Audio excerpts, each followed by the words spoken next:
Assalamualaikum warahmatullahi wabarakatuh. Perkenalkan, nama saya Ida Laksmadila dengan NIM 20032161489 dari Prodi S1 Pendidikan Fisika. Di sini saya akan menjelaskan tentang bab 9, yaitu sistem ekonomi dan etos kerja dalam Islam.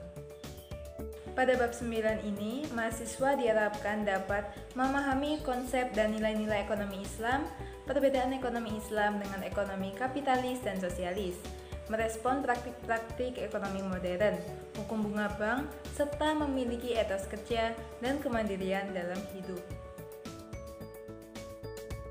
Bab 9 memiliki 3 subbagian. Yang pertama, sistem ekonomi Islam. Sistem ekonomi Islam memiliki 3 bagian. Yang pertama, pengertian sistem ekonomi Islam. Sistem ekonomi Islam adalah sekumpulan dasar-dasar umum ekonomi yang disimpulkan dari Al-Quran dan Sunnah, yang merupakan bangunan perekonomian yang didirikan di atas landasan dasar-dasar tersebut sesuai dengan kondisi lingkungan dan masa tertentu.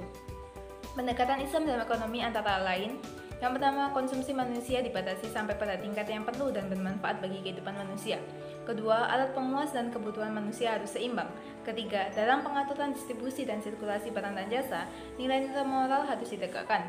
Keempat, pemerataan pendapatan dilakukan dengan mengingat bahwa sumber kekayaan seseorang yang diperoleh berasal dari usaha yang halal. Kelima, zakat sebagai sarana distribusi pendapatan dan peningkatan taraf hidup golongan miskin merupakan alat yang ampuh. Bagian kedua, nilai dasar dan instrumental ekonomi Islam.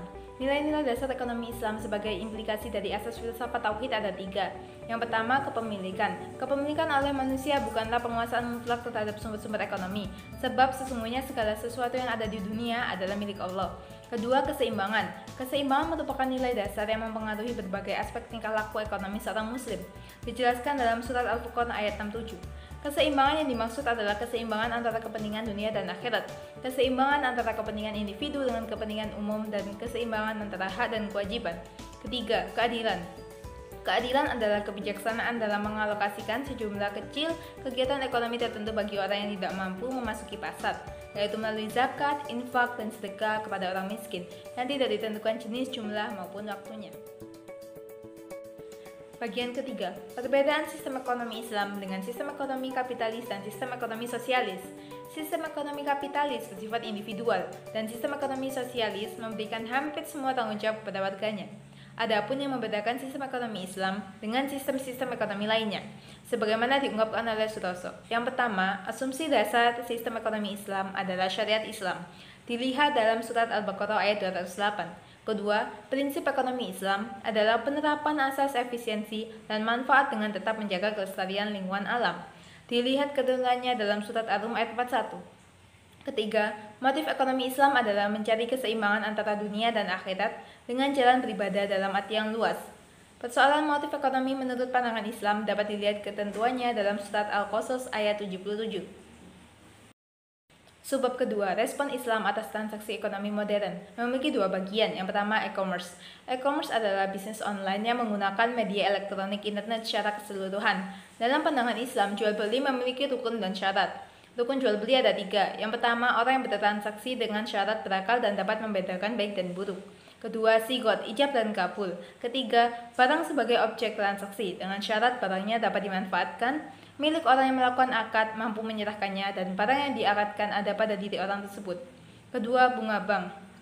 Menurut UU Nomor 7 Tahun 1992, Pasal 1 Ayat 1 tentang perbankan, bank merupakan perusahaan yang memperdagangkan utang piutang, baik berupa uang sendiri maupun dana masyarakat, dan mengedarkan uang tersebut untuk kepentingan umum.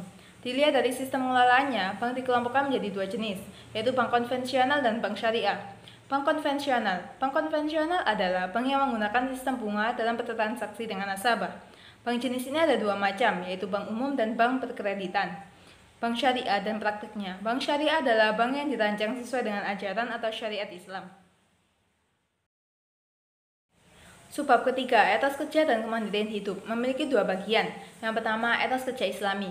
Kerja adalah sebuah aktivitas yang telah direncanakan dan dilakukan tahap demi tahap agar bisa mendapatkan nilai lebih demi memenuhi kebutuhan hidup serta memberikan manfaat bagi seluruh manusia. Selain itu, seorang muslim harus juga memperhatikan etika kerja. Yang pertama, menyadari pekerjaannya terkait dengan Allah. Kedua, bekerja dengan cara yang halal dalam seluruh pekerjaan. Ketiga, tidak memberikan beban berlebihan pada pekerja, alat produksi, atau binatang dalam bekerja. Keempat, tidak melakukan pekerjaan yang melanggar aturan Allah. Kelima, profesional dalam setiap pekerjaan. Etos berasal dari kata Yunani ethos yang berarti sikap, kepribadian, watak, karakter, serta keyakinan atas sesuatu. Agar dalam bekerja bisa memperoleh kesuksesan dan keridhaan, terdapat sejumlah panduan yang perlu dipatuhi. Antara lain, yang pertama, mulailah mencari pekerjaan yang halal. Kedua, jadilah pekerja yang jujur. Ketiga, carilah mitra kerja yang baik dan ajak mereka bekerja secara baik pula. Keempat, gunakan cara yang baik dalam bekerja supaya memperoleh hasil yang baik. 5. Setelah memperoleh upah, keluarkanlah sebagian rezeki yang diperoleh untuk zakat, infak, atau sedekah. Keenam, bersyukurlah atas nikmat Allah yang diperoleh dengan menjalankan segala perintahnya dan menjauhi segala larangannya.